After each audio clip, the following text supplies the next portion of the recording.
Happy Friday, Chargers fans, and welcome to Chargers Live. For Chris Hayre, I'm Haley Elwood. We are out here at Hogue Performance Center as the team behind us gets ready for Week 6 against the Oakland Raiders. And Chris, like always, before we get to this week, rewind to last week, but hey, we got to win. We got to win. Yeah. We got to win. Hey, it was great. Melvin Gordon, 163 yards, total yards from scrimmage, 2 receiving touchdowns. And then what can you say about Bosa and Ingram? 2 sacks each.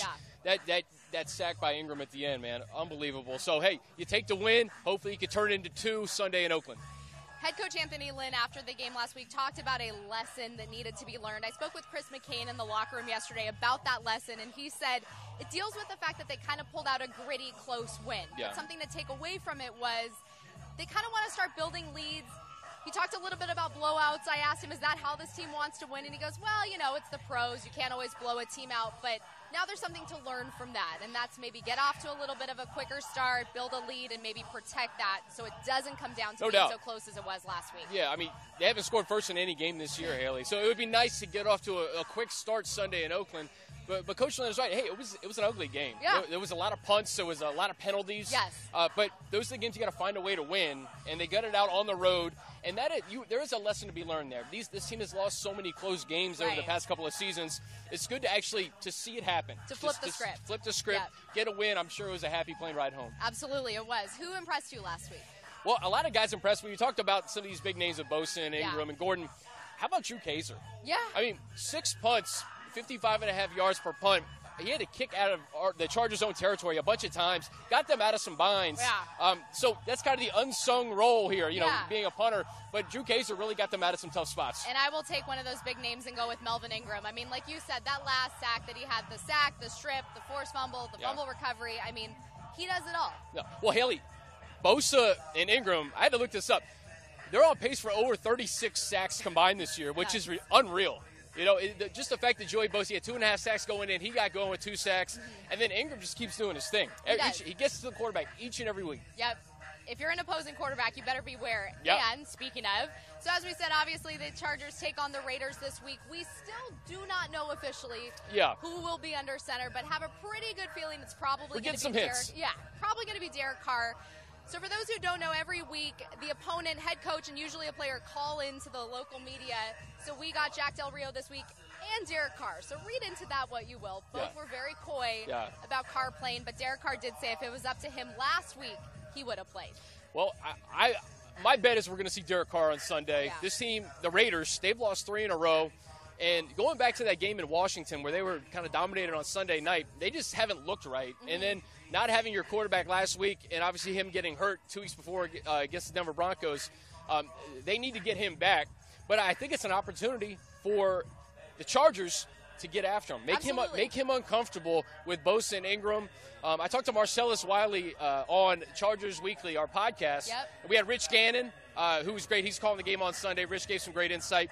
Also had Marcellus Wiley and Kirk Morrison. But Marcellus said, I asked him, I was like, I go back to like Monday night, and Sam Bradford was coming off injury. He was limited. Okay. He was limited from a mobility perspective. So what can the Chargers do to make Carr uncomfortable? We know what Bosa and Ingram can do, but Marcellus was saying, hey, get some pressure up front in the interior, blitz him a little bit, get him off of his spots. And I think the Chargers are more than capable of doing that. But that means we're probably going to see them try to establish the run, and we know the Chargers have had struggles stopping the run. Yeah, what can you say about those struggles? I mean, even last week against a Giants team that wasn't even great running the ball, they still put up numbers against this defense. The Giants were 31st in the league in rushing entering that game, and they were getting large chunks. So it's definitely a concern. And until you stop it, teams are going to do it. Yeah. So I look for Derek Carr coming back from injury. They're going to try to establish the run. Make no mistake with Marshawn Lynch and Jalen Richard.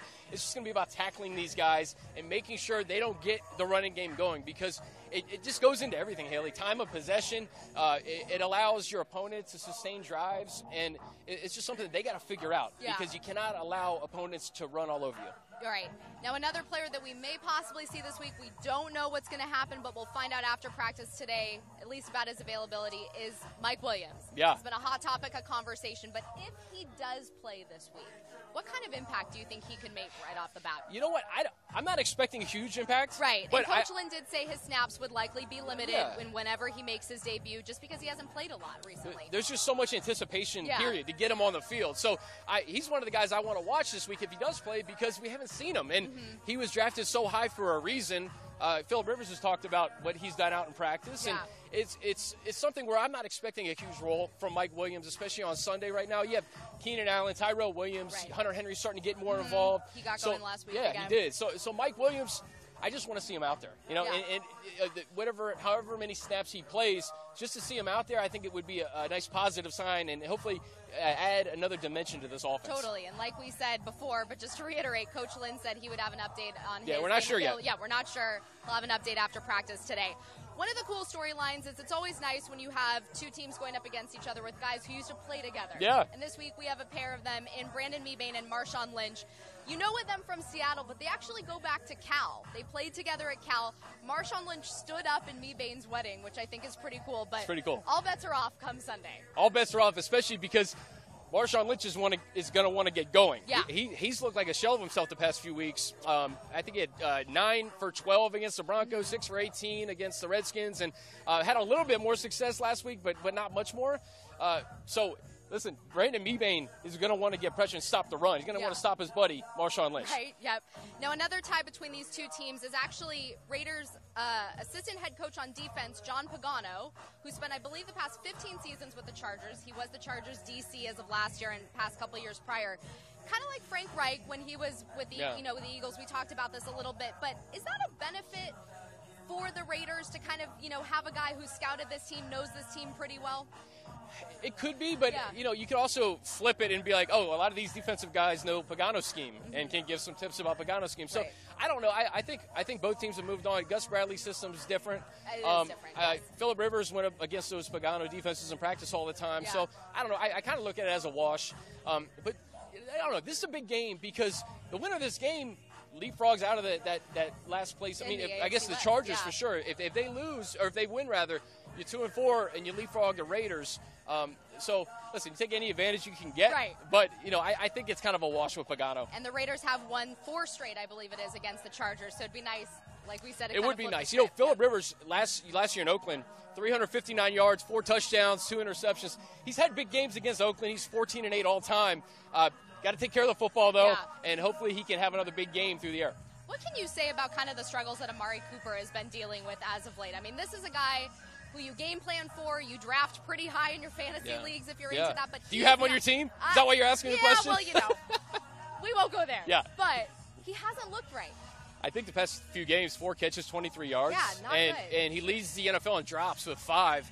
And it looks like it's a confidence issue because it was the same deal when Carr was in there the last 2 weeks before this last Sunday. So I talked to Rich Gannon about that specifically. I said, as a quarterback, how can you instill confidence in a guy like Amari Cooper? Like, what can you do? And he said it goes beyond the quarterback. It's more like the play caller. Yeah. Like, the play caller needs to get him more involved. Maybe get him some early catches. Another thing that Gannon kind of get that going. Get him some confidence. Get him some balls early to establish a little bit of confidence.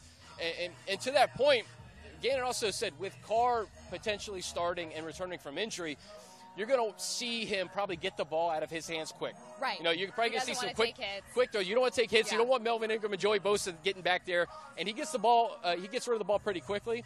So maybe they call Amari Cooper his number early and see what happens. All right. Well, thank you so much, Chargers fans, for joining us here on Chargers Live. We'll see what happens Sunday. But we also wanted to remind you, we've updated our official Chargers app, so be sure to update it in your app stores or download it. It is available on Android and Apple devices, iOS devices, I should say. Made some tweaks, some performance improvements. We think you'll like it, and we'll see you next week.